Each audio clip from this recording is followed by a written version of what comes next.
जय सिया राम। दोस्तों, आज हम माता सीता की बहुत ही पावन कथा लेकर आए हैं। बहुत ही ध्यान पूर्वक सुनिएगा। यह कहानी सीता माता कहती थी और श्री राम इसे सुना करते थे। एक दिन श्री राम भगवान को किसी काम के लिए बाहर जाना पड़ गया तो सीता माता कहने लगी, हे भगवान, मेरा तो 12 वर्ष का नित्य नियम है। अब आप बाहर जाएंगे तो मैं अपनी कहानी किसे सुनाऊंगी। श्री राम ने कहा कि तुम कुएं की पाल पर जाकर बैठ जाना और वहाँ जो औरतें पानी भरने आएंगी उन्हें अपनी कहानी सुना देना। सीता माता कुएं की पाल पर जाकर बैठ जाती हैं। एक स्त्री आई, उसने रेशम की जरी की साड़ी पहन रखी थी और सोने का घड़ा ले रखा था। सीता माता उसे देख कहती हैं कि बहन, मेरा 12 वर्ष का नित्य नियम सुन लो। पर वह स्त्री बोली कि मैं तुम्हारा नित्य नियम सुनूंगी तो मुझे घर जाने में देर हो जाएगी और मेरी सास मुझसे लड़ेगी। उसने कहानी नहीं सुनी और चली गई। उसकी रेशम जरी की साड़ी फट गई, सोने का घड़ा मिट्टी के घड़े में बदल गया। सास ने देखा तो पूछा कि ये किसका दोष अपने सिर लेकर आ गई। बहू ने कहा कि कुएं पर एक औरत बैठी थी, उसने कहानी सुनाने के लिए कहा लेकिन मैंने सुनी नहीं, जिसका यह फल मिला। बहू की बात सुनकर अगले ही दिन वही साड़ी और घड़ा लेकर सास कुएं की पाल पर गई। सास को वहीं माता सीता बैठी मिली तो माता सीता ने कहा कि बहन, मेरी कहानी सुन लीजिए। सास बोली कि एक बार छोड़, मैं तो बार बार कहानी सुन लूंगी। तब सीता माता ने अपनी कहानी शुरू की। राम आए, लक्ष्मण आए, देश के पुजारी आए, नित्य नेम का नेम लाए। आओ राम, बैठो राम, तपी रसोई जियो राम, माखन मिश्री खाओ राम, दूध बतासा पियो राम, सूत के पालका मोठो राम, साल दुसाला पोढ़ो राम, साल दुसाला ओढ़ो राम, जब बोलू जब राम ही राम, राम संवारे सबके काम, खाली घर भंडार भरेंगे, सबका बेड़ा पार करेंगे। श्री राम जय राम, जय जय राम, जय श्री राम। सास बोली कि बहन, कहानी तो बहुत अच्छी लगी।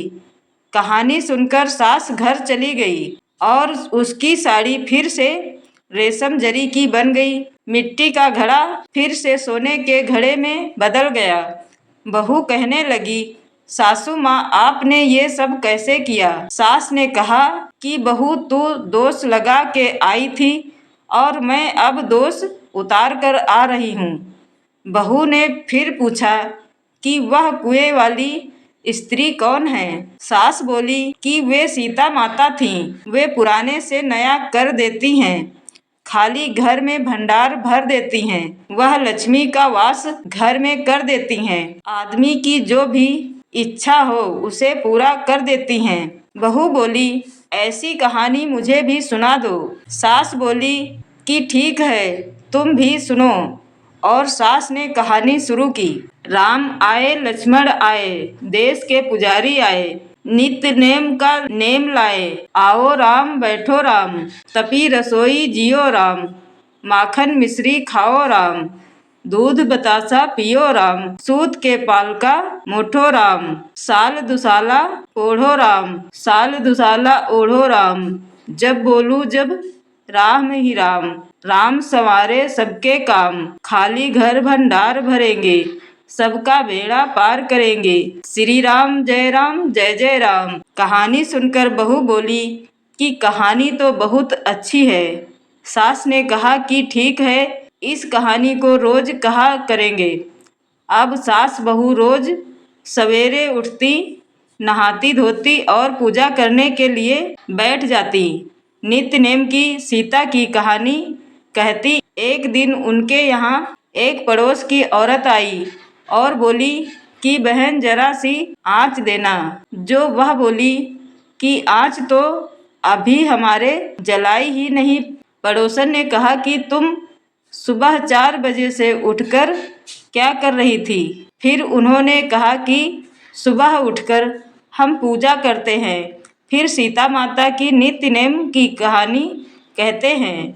पड़ोसन ने उनकी बात सुनकर फिर कहा कि सीता माता की कहानी कहने से तुम्हें क्या मिला? वे बोली कि इनकी कहानी कहने से घर में भंडार भर जाते हैं, सारे काम सिद्ध होते हैं, मन की इच्छा भी पूरी होती है। पड़ोसन कहती है कि बहन ऐसी कहानी तो मुझे भी सुना दो।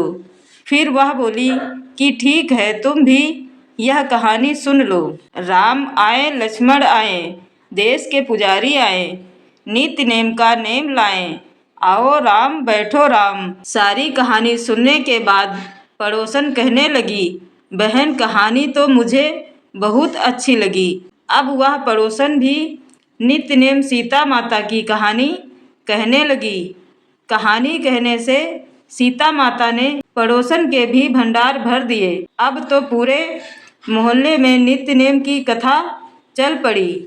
हर किसी की मनोकामनाएं पूरी होने लगीं। हे सीता माता, जैसे आपने उनके भंडार भरे, वैसे ही आप हमारे भी भंडार भरना। कहानी सुनने वाले के भी और कहानी कहने वाले के भी भंडारे सदा भरे रहें। जय श्री राम, जय माता सीता। तभी से उत्तर प्रदेश, बिहार, हिमाचल प्रदेश और हरियाणा के कुछ क्षेत्रों में आज भी यह कथा सीता जयंती पर चाव से सुनाई जाती है।